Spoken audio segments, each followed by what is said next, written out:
"If you loved me, you'd wait for me to choose between you and him," she demanded. So I made the choice for her and ghosted. Now the other guy dumped her, and I just blocked her 14th email. Hey viewers, before we move on to the video, please make sure to subscribe to the channel and hit the like button if you want to see more stories like this. Thanks. Hey everyone, I've been lurking on here for a while, reading stories that hit a little too close to home. Figured it was time to share mine. This all went down about a year ago, but the fallout is still fresh in some ways. I'm writing this from a place of peace now, but man, getting here wasn't easy. Buckle up, it's a long one, but if you've ever been strung along in a relationship, this might resonate. Names changed, obviously. I met Sarah 5 years ago at a mutual friend's barbecue in the suburbs outside our mid-sized city. She was vibrant, ambitious, the kind of person who lights up a room with her laugh. I was working as a software engineer at a stable tech firm, pulling in decent money, but nothing flashy. She was in marketing, always chasing the next big campaign, full of ideas and energy. We clicked instantly. Late-night talks about dreams, weekend hikes, the whole package. I fell hard early on. I showed her how committed I was when she lost her job 2 years into our relationship. Layoffs hit her company hard. I covered the rent on our apartment without a second thought. I even turned down a promotion that would have meant relocating because she was job hunting locally and didn't want the stress of moving. "We'll build this together," I tell her, and I meant it. Flashback to one night. She's crying on the couch after another rejection email, and I hold her, saying, "Sarah, I've got us. Take your time. Find something that excites you." She looked up with those big eyes and whispered, "You're my rock." I believed we were solid, but things started shifting about 6 months before the end. Sarah got a new gig at a trendy agency downtown, and suddenly she was all about networking events and late nights at the office. Her phone buzzed constantly, and she'd angle it away when I glanced over. I'd ask casually, "Everything good?" And she'd snap, "It's work, Alex. Not everyone clocks out at 5 like you." It stung, but I chalked it up to stress. I kept being the supportive guy, cooking dinner she barely touched, planning date nights she canceled for team happy hours. Then came the red flags I couldn't ignore. She'd mentioned this coworker, Mark, way too often. "Mark's so creative. He pitched this wild idea today." Or, "Mark and I grabbed coffee to brainstorm." I felt that pit in my stomach, but I didn't want to be the jealous type. One evening, we're on the couch watching a show, and her phone lights up with a text from him. "Missed you at the bar tonight," winky face. She laughed it off when I asked, "Just work friends being silly." But the confusion set in. Why the winky face? Why hide it? It built slowly, that unfairness gnawing at me. I'd lie awake staring at the ceiling, wondering what I was doing wrong. Was I too predictable? Too reliable? I replayed our good times. That road trip where we got lost and laughed about it for hours. Or the time I surprised her with tickets to her favorite band. I'd sacrificed pieces of myself to make us work, and now it felt like I was fading into the background. The betrayal hit its peak. One Friday night, I'd come home early with takeout from her favorite spot, hoping to reconnect. She was on the balcony, phone in hand, giggling at something. When she came inside, her face shifted to that fake neutral I knew too well. "We need to talk," she said, setting her phone face down. I sat on the couch, heart pounding. "What's going on, Sarah?" She paced a bit, then stopped and looked at me with this mix of pity and defiance. "Alex, I've been feeling torn. Mark and I have been getting close. It's not physical yet, but emotionally he gets me in ways you don't anymore. Your life's so steady, predictable. I need time to figure out what I want." I felt like the floor dropped out. "Torn? You've been seeing him behind my back? Not seeing, talking, sharing ideas. He's ambitious, pushes me to think bigger." She crossed her arms like I was the one overreacting. If you loved me, you'd wait for me to choose between you and him. Give me space to sort this out. It's not fair to rush me.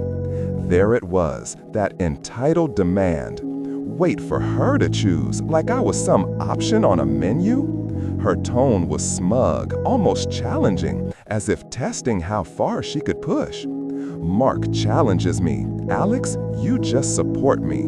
It's sweet, but I need more fire. I sat there, the takeout growing cold on the table, confusion turning to a quiet ache. Why was my loyalty a flaw?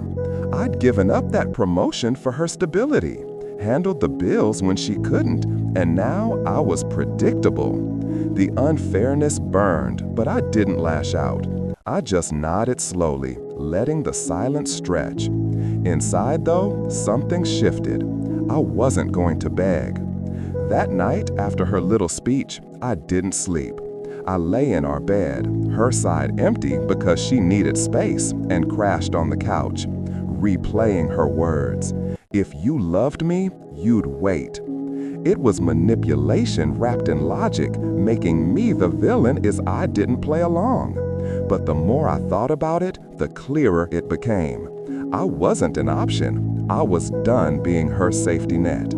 The next morning, she was in the kitchen making coffee like nothing happened. She poured me a cup, sliding it over with a tentative smile. So, about last night, you'll give me time, right? I just need to explore this, see if it's real with Mark. I took a sip, staring at the steam rising. My voice came out even calmer than I felt. Sarah, let's be clear. You've already been emotionally involved with him. That's cheating in my book. Hiding texts, late nights, comparing me to him. She rolled her eyes, leaning against the counter. Oh, come on, Alex. It's not cheating if I'm honest now. I'm being transparent. Most guys would appreciate that. And it's not like you've been exciting lately. Same routines, same job.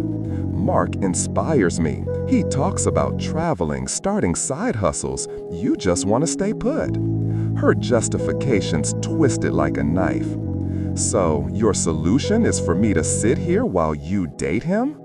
Test drive the options? Not date, figure out. She raised her voice, getting defensive. If you really cared, you'd understand. I'm confused. Love means patience, Mark says. Mark says, I cut in quietly but firm. You're quoting him now? She huffed, crossing her arms again. Yes, because he gets it. He thinks I deserve to choose without pressure. You're making this about you, but it's my journey. If you push me away, that's on you. The hypocrisy floored me. Her journey at my expense. But I didn't yell or beg. I set the coffee down and looked her in the eye. Sarah, I won't wait. I'm making the choice for you. We're done. Her face twisted in shock, then smug dismissal. Fine, if that's how you want it. You'll regret this when you realize no one else will put up with your boring life. Mark's already planning a weekend getaway. Real adventure, not your Netflix nights. She kept going, listing my flaws like a checklist. Too dependable, not spontaneous enough, financially safe, but not thrilling. It was cruel, designed to hurt, but I let it wash over me. I wish you luck with that, I said simply, standing up. What? That's it? No fighting for us? She laughed bitterly. See, that's why I'm torn. You don't even care enough to argue. I care enough to know when to walk away. With that, I grabbed my keys and left for a walk to clear my head. When I got back that evening, she was out, probably with him. I packed a bag quietly, essentials only, and called a buddy in a city a few hours away about crashing on his couch. By midnight, I changed the locks. It was my name on the lease, forwarded my mail, and blocked her on everything temporarily. No note, no drama, just gone. The silence after was deafening. I drove through the night, replaying the conversation, the unfairness settling like fog. Why fight for someone who saw me as a backup? But in that detachment, a spark of dignity flickered. I wasn't going to be her fallback plan. Leaving Sarah behind wasn't just about walking out that door. It was about untangling myself from a life I poured everything into. That first week, crashing on my buddy Jake's couch in a new city, I felt like I was floating in limbo. The apartment we'd shared, the routines we'd built, the way I dimmed my own ambitions to lift hers, it all haunted me. I'd lie awake, replaying her words. If you loved me, you'd wait. The audacity of it burned, but so did the question, was I really not enough? I didn't wallow alone. I needed to move forward, not because I was strong, but because staying stuck felt like letting her win. Jake helped me find a small studio apartment. Nothing fancy, just a fresh start. I landed a remote position at a new tech firm. Better pay, more creative freedom. I started therapy too, something I'd never considered before. The therapist, a no-nonsense guy named Dr. Patel, asked me point blank in our first session, "Alex, what do you want? Not what you think you should." I didn't have an answer then, but it was the first time I realized I'd been living for someone else's script. Slowly, I rebuilt. I joined a local climbing gym, something I'd always wanted to try but put off because Sarah thought it was too niche. I got into photography, capturing cityscapes at dawn. I even started a small side project, a coding blog that gained a modest following. For the first time in years, I was doing things for me. The confusion faded, replaced by a quiet clarity. Her betrayal had freed me to find myself. Meanwhile, Sarah's world was crumbling. I didn't have to dig to know. Jake, still connected to our old mutual friends, filled me in without me asking. Apparently, Mark wasn't the adventurous soulmate she'd painted him as. He'd been stringing her along, using her for a fling while still hung up on his ex. About 2 months after I left, he ditched Sarah when his ex came back into the picture. Worse, their workplace chemistry got messy. Late-night texts got noticed by HR, and Sarah's unprofessional behavior during a project meltdown cost her the job. No severance, no references. She'd posted vague, dramatic stuff about learning who your real friends are. But our old crew started pulling away when they heard my side. Turns out her public flirting with Mark hadn't gone unnoticed, and people weren't impressed. I didn't gloat. I didn't need to. Her downfall wasn't my victory. It was just the natural consequence of her choices. But the unfairness still lingered sometimes. I'd sacrificed so much, turned down that promotion, paid her bills, and she treated me like a placeholder. Therapy helped me sit with that, let it hurt without letting it define me. I wasn't angry anymore. I was just done. Then her texts started. About 3 months after I'd ghosted, my phone buzzed with a number I'd unblocked out of curiosity. "Alex, can we talk? I made a huge mistake." I didn't respond. A week later, another. "Mark was a jerk. I see that now. You were always the stable one." Stable like that was an insult before, but now it was her lifeline. I let them pile up, unanswered, a small stack of regrets she'd sent into the void. The messages didn't stop. By month 4, Sarah's tone shifted from apologetic to entitled, then outright unhinged. It was like watching someone unravel through a screen. One voicemail came late at night, her voice shaky, but laced with that familiar self-justification. "Alex, it's me. I know you're mad, but I chose you now, okay? Mark was a mistake. He lied to me, used me. I'm in a bad place, and you're not even answering. If you ever cared, you'd pick up." I didn't. Her words echoed the same manipulation as before. If you cared, you'd do what I want. I wasn't playing that game anymore. Then her sister, Lauren, got involved.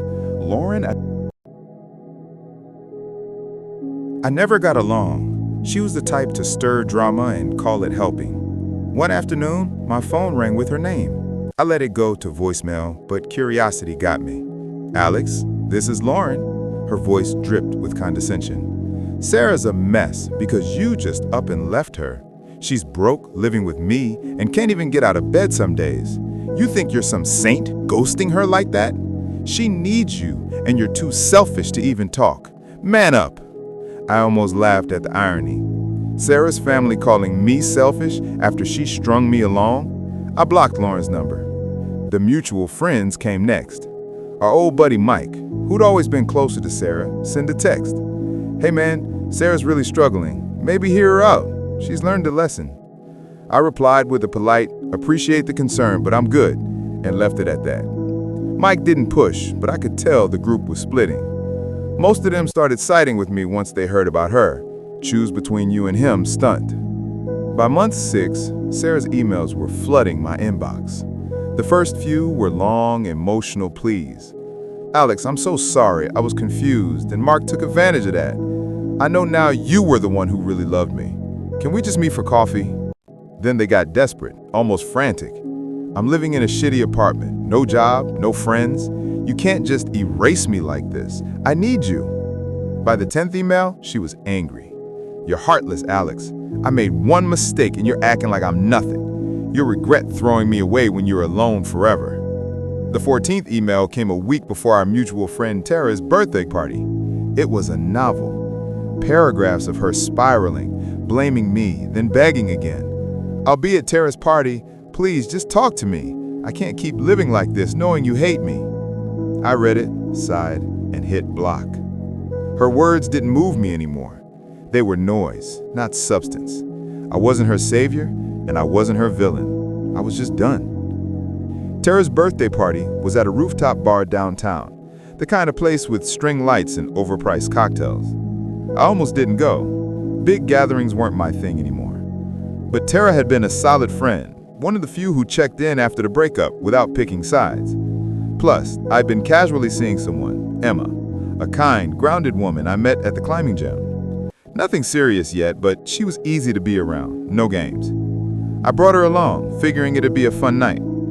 I didn't expect Sarah to show up, but there she was across the room looking out of place in a too-tight dress, her eyes scanning the crowd.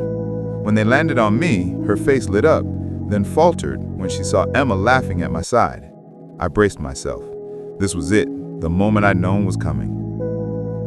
She approached, weaving through the crowd, her smile forced. "Alex," she said, voice trembling but trying to sound casual. "Can we talk, just for a minute? I've been trying to reach you." Emma glanced at me, sensing the tension, but I gave her a reassuring nod before turning to Sarah. "What's there to say?" My tone was flat. Not cruel, just empty of investment. Her eyes welled up, but there was that edge of desperation I'd